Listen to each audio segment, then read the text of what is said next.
வணக்கம். நீங்கள் இணைந்திருப்பது ரூபவாகினியின் பிரதான செய்திகள். நான் ராதிகா. நான் கிருபாகரன். முதலில் தலைப்புச் செய்திகள். ஜனாதிபதிக்கும் கலைஞர்களுக்கும் இடையில் அலரி மாளிகையில் நல்லெண்ண சந்திப்பு. நாடு முழுவதற்கும் வருட இறுதியில் முழுமையான மின் விநியோகம் இடம்பெறும் என மின்சக்தி மற்றும் எரிசக்தி அமைச்சு தெரிவிப்பு. மாகாண அமைச்சர் செந்தில் தொண்டமானால் தெமோதர வேவல்கின்ன தோட்ட தமிழ் வித்தியாலயத்திற்கான புதிய கட்டிடம் திறந்து வைப்பு. கௌரவமற்ற கருத்துக்களை வெளியிட்டார் என்ற குற்றச்சாட்டின் பேரில் கிளம்பிய ஜனாதிபதியால் அந்நாட்டின் ராணுவ தளபதி பதவி நீக்கம். இனி விரிவான செய்திகள். ஜனாதிபதி மஹிந்த ராஜபக்சவிற்கும் கலைஞர்களுக்கும் இடையிலான நல்லெண்ண சந்திப்பு ஒன்று அலரி மாளிகையில் ஏற்பாடு செய்யப்பட்டிருந்தது. இந்த நிகழ்வு நேற்று மாலை இடம்பெற்றது. நடிகர்கள், நடிகைகள், பாடகர்கள், இசை அமைப்பாளர்கள், திரைப்பட இயக்குநர்கள் உள்ளிட்ட கலைத்துறையைச் சேர்ந்த பெரும் எண்ணிக்கையானோர் நிகழ்வில் கலந்து கொண்டனர். ஊடக மற்றும் தகவல் துறை அமைச்சர் கெஹலிய ரம்புக்வெல்ல, கல்வி அமைச்சர் பந்துல குணவர்தன, ஊடக மற்றும் தகவல் துறை அமைச்சின் செயலாளர் கலாநிதி சரித ஹேரத் உள்ளிட்ட பலர் நிகழ்வில் கலந்து கொண்டனர்.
நாடு முழுவதிலுமான மின் விநியோக வருட இறுதி அளவில் 100% முழுமைப்படுத்தப்படும் என்று மின்சக்தி மற்றும் எரிசக்தி அமைச்சு அறிவித்துள்ளது.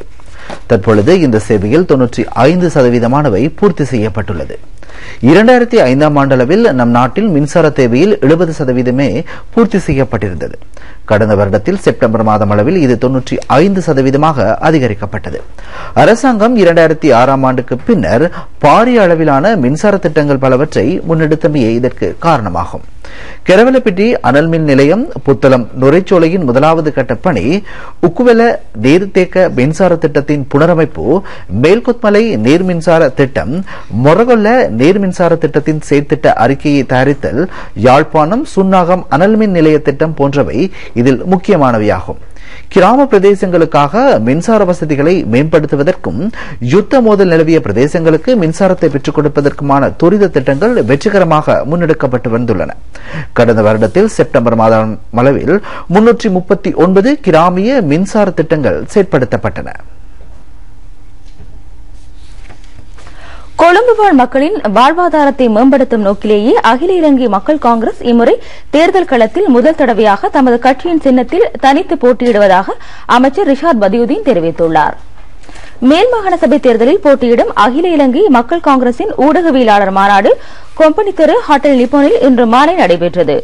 அமைச்சரும் கட்சியின் தலைவருமான ரிஷாத் பதியுதீன் தலைமையில் நடைபெற்ற இந்த நிகழ்வில் பிரதியமைச்சர் எம்எல்ஏ ஹிஸ்புல்லா, பாராளுமன்ற உறுப்பினர் ஹுனைஸ் ஃபாரூக், கட்சியின் செயலாளர் நாயகம் YLM ஹமீத், அகில இலங்கை மக்கள் காங்கிரசின் கொழும்பு மாவட்ட முதன்மை வேட்பாளர் முகமது பாயிஸ், வேட்பாளர் நவாஸ் முஸ்தபா உட்பட ஊடகவியலாளர்கள், பிரமுகர்கள் பலர் இதில் கலந்து கொண்டனர்.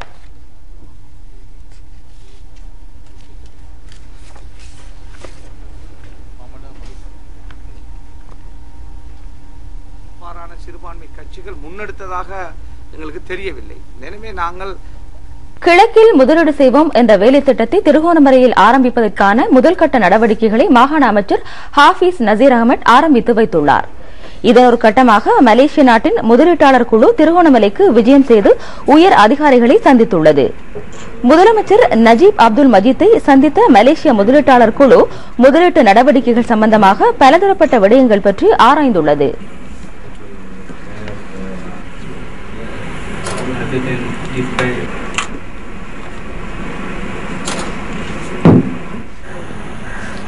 இதனையடுத்து கிழக்கு மாகாண ஆளுநர் ரியா அட்மிரல் மொஹான் விஜய் விக்ரமவையும் மலேசிய முதலீட்டாளர்கள் சந்தித்துள்ளார்கள். கிழக்கு மாகாணத்தின் ஸ்திரநிலை மற்றும் அங்குள்ள வளங்கள் என்பன பற்றி ஆளுநர் அவர்களுக்கு விபரித்து கூறியுள்ளார். இது தொடர்பாக மாகாண அமைச்சர் ஹாஃபிஸ் நசீர் அகமட் கருத்து வெளியிட்டார்.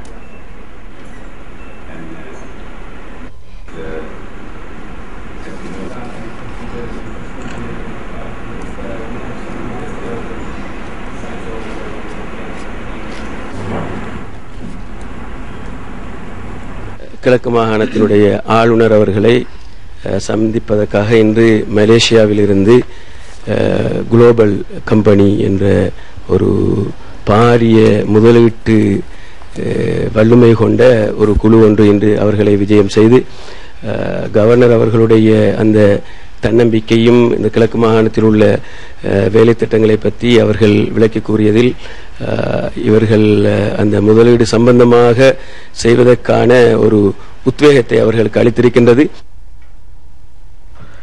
கிழக்கு மாகாண சபையின் பிராந்திய அபிவிருத்தி திட்டத்தின் கீழ் ரஹ்மானியாபாத் கிராம மக்களின் வாழ்வாதாரத்தை மேம்படுத்தும் பொருட்டு பல்வேறு நடவடிக்கைகள் மேற்கொள்ளப்பட்டு வருகின்றன.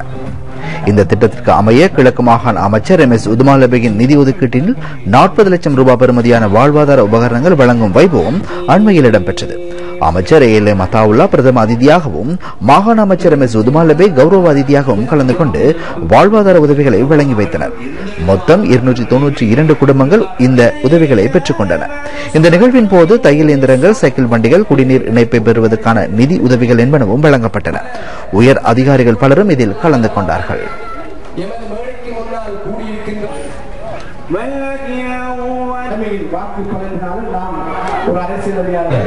இந்த வாழ்வாதார வார்த்தை விழா மத்தாவுல்லா சார் அவர்கள் இப்பொழுது காசோலையினை வாய்ப்பான வாழ்வாதார வழங்கி வைக்கப்பட்டுக் கொண்டிருக்கின்றது. நஸ்ரி இலக்கம் நூசல் சல்மா தேமோதர வேவல் ஹென்னத்தோட்ட தமிழ் வித்தியாலயத்திற்கான புதிய கட்டடம் மாணவர்களின் கல்வி நடவடிக்கைகளுக்கென சமீபத்தில் திறந்து வைக்கப்பட்டுள்ளது. புதிய கட்டட அமைப்புக்கென 35 லட்சம் ரூபாவை ஒதுக்கீடு செய்த மாகாண அமைச்சர் செந்தில் தொண்டமான் இந்த கட்டடத்தை திறந்து வைத்தார். திறப்பு விழா நிகழ்வில் பாடசாலை அதிபர், ஆசிரியைகள், மாணவர்கள், பெற்றோர் உட்பட பலர் கலந்து கொண்டனர்.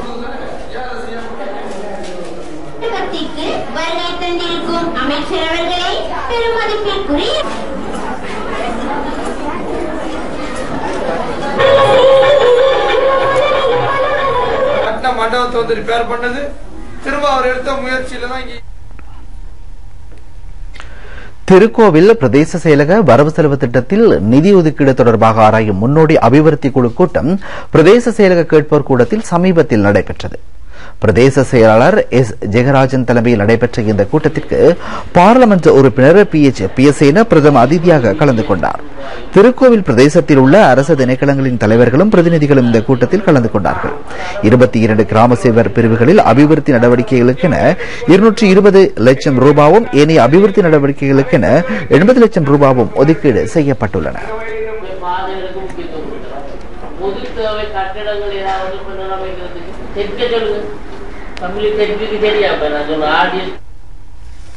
மட்டக்களப்பு கிரான் பிரதேசத்தில் உள்ள விதவைகள் மற்றும் முதிய பெண்களுக்கு வாழ்வாதார தொழில் உபகரணங்கள் வழங்கலும் மகளிர் அமைப்புகளின் அலுவலக தளபாடங்கள் கையளிப்பும் சமீபத்தில் இடம்பெற்றன.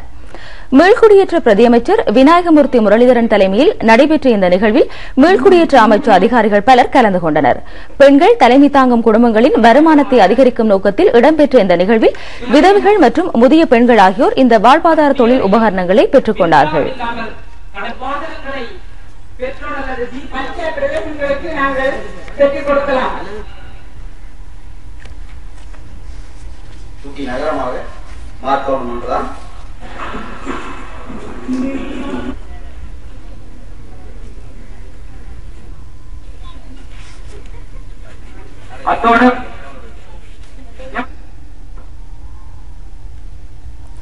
இலங்கைக்கு அண்மையில் விஜயம் ஒன்றை மேற்கொண்டிருந்த பங்களாதேஷ் அமைச்சரவையின் உயர்மட்ட குழுவினர் தென்கிழக்கு பல்கலைக்கழகத்தின் ஒலுவில் வளாகத்திற்கும் வருகை தந்திருந்தனர்.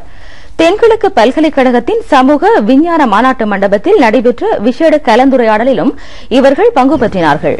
பல்கலைக்கழகத்தின் தோற்றம், வளர்ச்சி, பௌதிக உட்கட்டமைப்பு வசதிகள் மற்றும் கல்வி நடவடிக்கைகள் பற்றி விரிவாக ஆராயப்பட்டதுடன் இலத்திரனியல் படங்களின் மூலம் விளக்கங்களும் அளிக்கப்பட்டுள்ளன.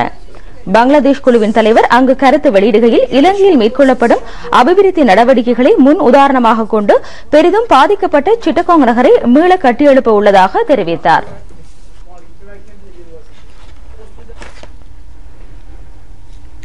கல்முனை கலாசார மத்திய நிலையத்தினால் நடத்தப்படும் திறன் அபிவிருத்தி பாடநெறிகளின் புதிய வருடத்திற்கான ஆரம்ப நிகழ்வு மற்றும் 2013ஆம் ஆண்டுக்கான சான்றிதழ் வழங்கும் வைபவம் கல்முனை கலாசார மத்திய நிலையத்தில் இடம்பெற்றது. நிகழ்ச்சிக்கு கலாசார மேம்பாட்டு உத்தியோகத்தர் ஐஎல் ரிஸ்வான் தலைமை தாங்கினார். சிங்களம், ஆங்கிலம், சித்திரம், இசை, நடனம் ஆகிய பாடநெறிகள் இங்கு ஆரம்பித்து வைக்கப்பட்டன. 2013ஆம் ஆண்டில் பாடநெறிகளை பூர்த்தி செய்து 46 பேருக்கு சான்றிதழ்கள் வழங்கி வைக்கப்பட்டதுடன் விரிவுரையாளர்களுக்கு நியமன கடிதங்களும் கையளிக்கப்பட்டன. கல்முனை பிரதேச செயலாளர் MM நௌஃபல் பிரதம அதிதியாக கலந்து கொண்டார். அதிக எண்ணிக்கையான பிரமுகர்கள் இதில் கலந்து கொண்டார்கள்.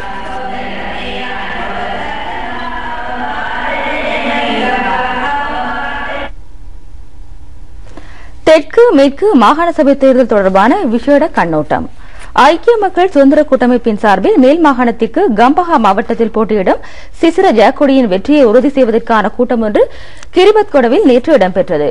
பாராளுமன்ற உறுப்பினர் நாமல் ராஜபக்சே இதில் பிரதம அதிதியாக கலந்து கொண்டார். ஐக்கிய தேசிய கட்சியின் தேர்தல் கூட்டம் ஒன்று அமலாங்குடை பிரதேசத்தில் சமீபத்தில் நடைபெற்றது. தென் மாகாண சபையில் போட்டியிடும் வேட்பாளர்கள் பலர் இதில் கலந்து கொண்டனர். இதேவேளை ஐக்கிய மக்கள் சுதந்திர கூட்டமைப்பின் மேல் மாகாண சபை தேர்தலில் கம்பஹா மாவட்டத்தில் போட்டியிடும் ஜயந்த முதன் நாயக்கவின் வெற்றியை உறுதி செய்வதற்கான பொதுக்கூட்டம் ஒன்று கிரிலவல பிரதேசத்தில் ஏற்பாடு செய்யப்பட்டிருந்தது. பாராளுமன்ற உறுப்பினர் நாமல் ராஜபக்சவின் தலைமையில் நடைபெற்ற கூட்டத்தில் பெரும் எண்ணிக்கையானோர் கலந்து கொண்டார்கள். மேல் மாகாண சபையின் ஐக்கிய மக்கள் சுதந்திர கூட்டமைப்பின் சார்பில் போட்டியிடும் சங்கைக்குரிய கலகம தமரங்சி தேரரின் தேர்தல் நடவடிக்கைகளுக்கான அலுவலகம் திறக்கப்பட்டுள்ளது. இது நாரஹான்பேட்டை கிருள வீதியில் அமைந்துள்ளது. இன்று நடைபெற்ற வைபவத்தில் அமைச்சர் வாசுதேவ நாணயக்கார, பொதுமக்கள் பிரதிநிதிகள் உள்ளிட்ட பலர் கலந்து கொண்டனர். இதேவேளை முன்னாள் ஐக்கிய தேசிய கட்சி மாகாண சபை உறுப்பினரான ஹஷான் திலகரத்னவின் மனைவியான அப்சாரி திலகரத்ன மேல் மாகாண சபையில் ஐக்கிய மக்கள் சுதந்திர கூட்டமைப்பின் சார்பில் போட்டியிடும் அஜித் சுபசிங்கவின் வெற்றியை உறுதி செய்வதற்காக செய்தியாளர் மாநாடு ஒன்றை நடத்தினார். இது கொத்தடுப்பு பிரதேசத்தில் இன்று நடைபெற்றது. எதிர்க்கட்சித் தலைவர் ரணில் விக்ரமசிங்க சட்டவிரோத நடவடிக்கையில் ஈடுபடுவோரை பாதுகாப்பதற்கு முன்வந்துள்ளார். அவ்வாறான நபர் ஒருவரின் ஜனநாயக உரிமைக்காக தாம் முன்னிற்பதாகவும் அவர் தெரிவித்துள்ளார். சமரதீர சுனில் என்ற நபர் காணாமல் போனதாக குற்றம் சாட்டப்பட்டு பேஸ்லைன் பாதையில் இடையூறு செய்த சிலர் சமீபத்தில் ஆர்ப்பாட்டத்தில் ஈடுபட்டனர். காணாமல் போனதாக கூறப்படும் நபர் பின்னர் அந்த இடத்திற்கு வருகை தந்து தாம் சட்டவிரோத நடவடிக்கையில் ஈடுபட்டதை ஏற்றுக்கொண்டார். சம்பவத்தின் பின்னர் சுனிலை சந்தித்த எதிர்க்கட்சித் தலைவர் இவ்வாறான நபர்களை பாதுகாப்பதற்கு தாம் தயார் என கூறியுள்ளார். குற்றவாளிகளை பாதுகாப்பதற்காக முன்வரும் வரலாறு ரணில் விக்ரமசிங்கவுக்கே உரித்தாகும் என்று அரசியல் விமர்சகர்கள் தெரிவித்துள்ளனர். கோணவல, சுனில் போன்ற பெண்கள் தொடர்பான வன்முறை குற்றச்சாட்டுகளுடன் தொடர்பானவர்களை விடுதலை செய்து அவர்களுக்கு அகில இலங்கை சமாதான நீதிவான் பதவி வழங்கிய குற்றச்சாட்டுகளும் ரணில் விக்ரமசிங்க மீது சுமத்தப்படுகிறது. பெண்களுக்கு எதிரான வன்முறையில் ஈடுபட்டவரை பாதுகாத்த விக்ரமசிங்க போதைப்பொருள் விற்பனையாளர்களை பாதுகாப்பதற்கு முற்படுவது கவலைக்குரிய விடயமாகும் என்று அவர்கள் சுட்டிக்காட்டியுள்ளனர். நம் நாட்டு போதைப் பொருட்களை போன்ற பெண்களுக்கு எதிரான வன்முறை மற்றும் கொலை கலாச்சாரத்தை அறிமுகப்படுத்தியதும் ரணில் விக்ரமசிங்க அமைச்சர் பதவிகளை வகித்த ஐக்கிய தேசிய கட்சி அரசாங்கமாகும் என்று விமர்சகர்கள் சுட்டிக்காட்டியுள்ளனர். கௌரவமற்ற கருத்துக்களை வெளியிட்டார் என்ற குற்றச்சாட்டின் பேரில் கொலம்பிய ஜனாதிபதி ஜுவான் மெனுவல் சாண்டோஸ் அந்நாட்டு ராணுவ தளபதியை பதவி நீக்கம் செய்துள்ளார். கொலம்பிய ஜனாதிபதி கருத்து வெளியிடுகையில் ராணுவத்தினருக்கான ஆயுத கொள்வனவில் மோசடி இடம்பெற்றமை சம்பந்தமான விசாரணையை அடுத்து ராணுவ தளபதி ஜெனரல் பெரேரோ கௌரவமற்ற கருத்துக்களை வெளியிட்டார் என்ற குற்றம் சாட்டப்பட்டு பதவி நீக்கம் செய்யப்பட்டார் என்று தெரிவித்தார். இந்த குற்றச்சாட்டுகள் கொலம்பியாவின் வாராந்த சஞ்சிகை ஒன்றில் வெளியிடப்பட்டுள்ளது. அவரது கௌரவ குறைவான கருத்துக்கள் தொலைபேசி ஒட்டுக்கேட்டல் மூலம் தெரியவந்துள்ளது. அதேவேளை ஒப்பந்தங்களின் மோசடி நடவடிக்கைகளை மேற்கொண்டுள்ளார் என்ற குற்றச்சாட்டின் பேரில் 4 ராணுவ அதிகாரிகள் பதவி நீக்கம் செய்யப்பட்டுள்ளார்கள். இவர்கள் ஒப்பந்தத்தில் குறிப்பிடப்பட்ட தொகையில் 50% லஞ்சமாக பெற்றார்கள் என்று தெரிவிக்கப்படுகிறது. கொலம்பியாவின் புதிய ராணுவ தளபதியாக ஜெனரல் ராட்ரிக்ஸ் நியமிக்கப்பட்டுள்ளார். செய்திகளின் நிறைவாக மீண்டும் தலைப்புச் செய்திகள். ஜனாதிபதிக்கும் கலைஞர்களுக்கும் இடையில் அலரி மாளிகையில் நல்லெண்ண சந்திப்பு. நாடு முழுவதற்கும் வருட இறுதியில் முழுமையான மின் விநியோகம் இடம்பெறும் என மின்சக்தி மற்றும் எரிசக்தி அமைச்சு தெரிவிப்பு. மாகாண அமைச்சர் செந்தில் தொண்டமானால் தெமோதர வேவல்கின்ன தோட்ட தமிழ் வித்தியாலயத்திற்கான புதிய கட்டிடம் திறந்து வைப்பு. கௌரவமற்ற கருத்துக்களை வெளியிட்டார் என்ற குற்றச்சாட்டின் பேரில் கொலம்பிய ஜனாதிபதியால் அந்நாட்டின் ராணுவ தளபதி பதவி நீக்கம். இத்துடன் ரூபவாகினியின் பிரதான செய்திகள் முடிவடைந்தன. வணக்கம்.